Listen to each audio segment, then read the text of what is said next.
जी, जैसे उन्होंने क्लियरिटी रखी, मैं चाहता हूं कि थोड़ी सी क्लियरिटी आप भी रखते, क्योंकि 370 को लेकर आप लोगों का स्टैंड बहुत क्लियर नहीं था, आप लोग विरोध भी कर रहे थे। तो ऐसे में पीओके को लेकर भी अगर आप लोगों का स्टैंड क्लियर नहीं हो पाया, फिर 370 पर आपका स्टैंड क्या था, ये तो देखा था ना सबने। हिमांशु जी, पहले ये तय करो कि वफादार कौन है, फिर वक्त बताएगा कि गद्दार कौन है। ये नकली सनातनी, नकली हिंदू, नकली जुमलेश्वर गैंग के लोग, नकलियत से सने हुए झूठ पे चलते। सुबह बोलो, जोर से बोलो, रोज बोलो, तेज बोलो, शाम बोलो, रोज बोलो, और लियाते एक बीजेपी से लिखा हुआ एजेंडा। इनके प्रवक्ता, इनके नेता, इनके मुखौटे चेहरे और सेल कंपनियां जो पॉलिटिकल एनालिसिस अन्य रूप में बैठते हैं कि ये पढ़िए जाके और कुछ मत करिए। अच्छा, अरे भाई 10 साल में आप क्या कर रहे थे? अच्छा, मेरे को सुनिए ना, 370 हटाया ना, यही तो मैं आपसे पूछ रहा हूँ। 370 पर आपकी क्लियरिटी नहीं थी ना। वो तो हो चुका खत्म, उसमें छोड़। अरे तो खत्म हो चुका, यही तो सर।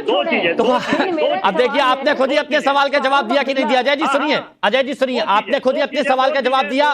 आपने कहा, सुनिए ना अजय जी, आपने कहा 10 साल में क्या हुआ। सुनिए, आपने कहा 10 साल में क्या हुआ, और फिर आप खुद ही कह रहे हैं 370 तो हो गया।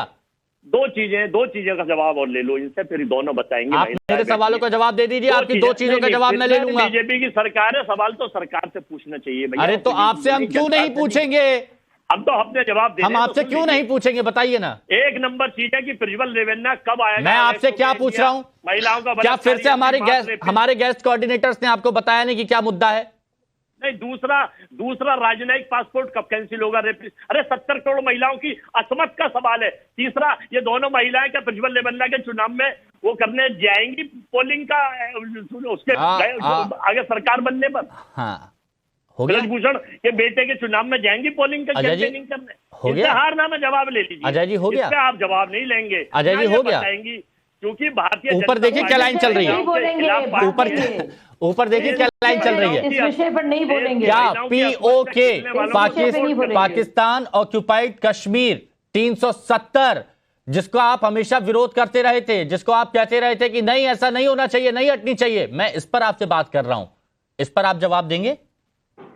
देखिए, समय परिस्थिति परिवर्तनशील है, परिवर्तन प्रकृति का नियम है। आप इनसे जवाब दीजिए कि क्या ये? अरे तो परिवर्तन प्रकृति का नियम है, ये परिवर्तन आप करना चाहते हैं कि नहीं?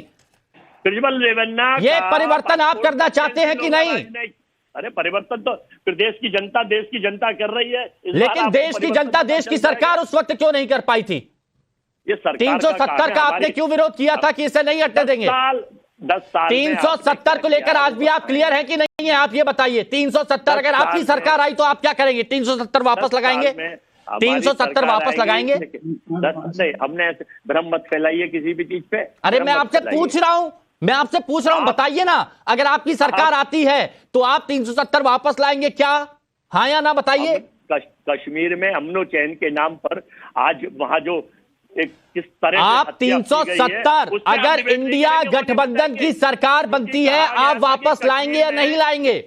370 के बाद कश्मीर में अब एक भी चिड़िया का बच्चा फुर नहीं मार सकता, कोई मर नहीं सकता, कोई शहीद नहीं हो सकता। 370 हरकतें हैं कश्मीर। सुनिए ना, अगर देश में आपकी सरकार बनती है तो क्या आप इसे वापस लाएंगे या नहीं लाएंगे? ये पूछ रहा हूं मैं जी। ये कैसे आज लोगों के ऊपर हत्याएं हो रही है, अटैक? अरे आप सुनते नहीं है, सुनना नहीं चाहते, या फिर कान में कुछ लगा के आते हैं? आप सुनते नहीं है, सुनना नहीं चाहते, या कान में कुछ लगा के आते हैं? पढ़ रहा, आप क्या कह रहे हैं? आपको मेरी बात सुनाई नहीं? 7वीं बार पूछ रहा हूं, आपकी सरकार अगर बनती है इंडिया गठबंधन की तो क्या 370 आप वापस लाएंगे या नहीं? मैं भी 10वीं बार पूछ रहा हूं, ये दोनों महिलाएं क्या चुनाव लड़ाने जाएंगी ब्रजभूषण के बेटे का? और क्या हे प्रभु, रजल्ला का पासपोर्ट कांग्रेस आलाकमान 70 के बाद, क्योंकि आप वहां पर हैं, आप वहां के हालात देख रहे हैं, परिस्थिति देख रहे हैं, 370 के बाद और अब के हालात में कितना परिवर्तन आया है? और ये पीओके वाला मुद्दा, अगर, क्योंकि आप वहां पर इसलिए पूछ रहा हूं, अगर पीओके वाला मुद्दा पीओके यहां पर वापस आता है तो उसके बाद हालात कितने बदलेंगे, ये पूछ रहा हूं। पहली बात में सर, मैं देखिए, मैं बात करूंगा साफ, और जो जम्मू कश्मीर के लोगों को भी समझ आएगी और हिंदुस्तान और पाकिस्तान के लोगों को भी समझ आएगी।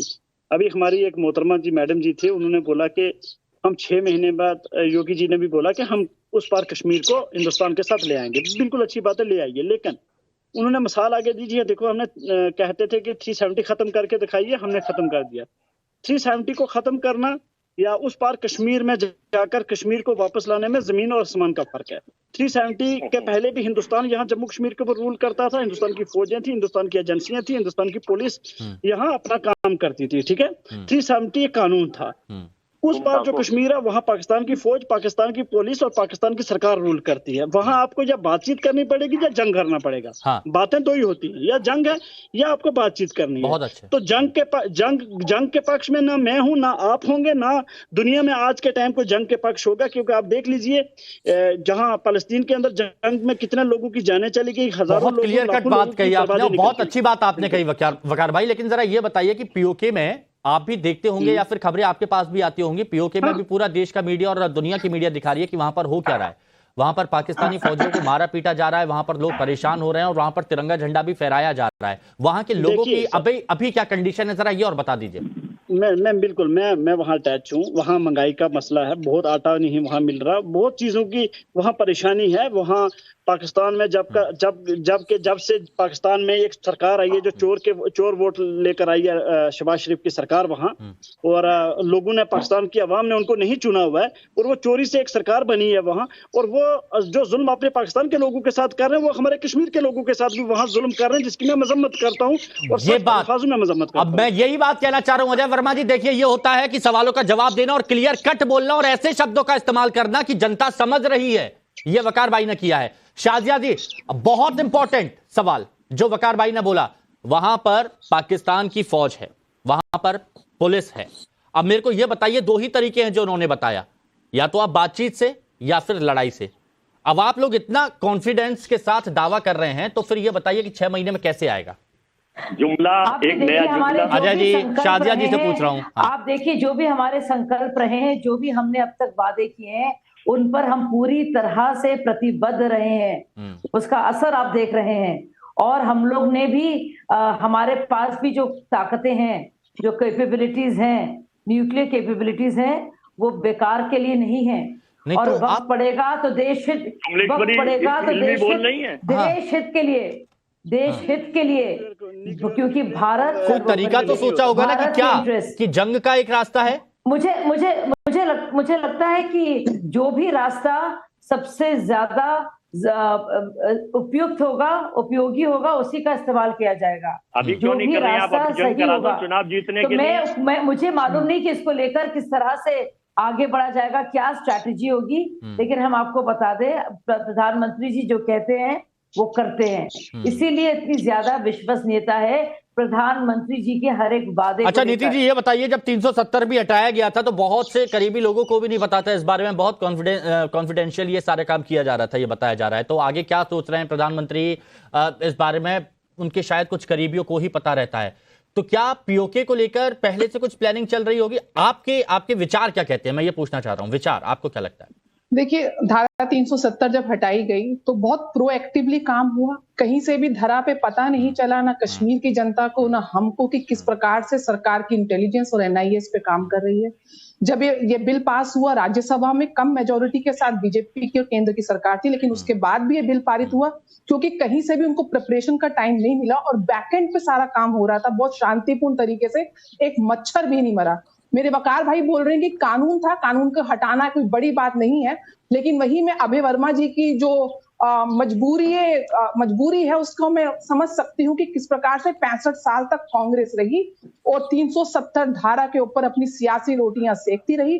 कश्मीर की आवाम और वहां की विकास, उसकी कीमत चुकती। अब ये बीच में भी बोलेंगे, कारण है कि इनके पास कोई जवाब नहीं है। और कहीं ना कहीं 400 से लेके 44 तक जो कांग्रेस का हाल है, वर्मा जी जो परिवर्तन की बात कर रहे थे, उस परिवर्तन का साक्षात्कार तो कांग्रेस देख ही रही है। और आप जैसे प्रवक्ता और आ जाएं तो और इसका चांद कांग्रेस ना हो जाए तो देखिएगा कि कांग्रेस दिखेगी नहीं। लेकिन मैं विषय पर आऊंगी हिमांशु जी, कि किस प्रकार से बहुत ही डिप्लोमेटिक वे में 370 धारा हटाई गई। और अगर आज पीओके की हम बात कर रहे हैं तो आप देखिए कि कैसे वहां की जनता, कहीं कोई लड़ाई नहीं होने वाली है। भारत बहुत डिप्लोमेटिकली काम करता है और ग्लोबल पॉलिटिक्स को मद्देनजर रखते हुए काम करता है। कहीं ना कहीं बहुत स्ट्रेटेजिक तरीके से वहां की आवाम ही, जनता ही खुद विजय हो जाएगी, बिना किसी रक्तपात के, बिना किसी युद्ध के। हम निश्चय रूप से तिरंगा जो है अभी बिना किसी म्यूचुअल टॉक्स के अगर तिरंगा वहां की आवाम लहरा रही है तो वो देख रही है कि कहाँ एक तरफ कश्मीर में, अरे ये तो पाकिस्तान की जनता भी कह रही है कि बॉर्डर अगर खुल जाए तो हम तो दौड़े भागे चले आएंगे हिंदुस्तान की तरफ। ये तो पाकिस्तान की भी जनता कह रही है। हिमांशु जी, आंकड़ा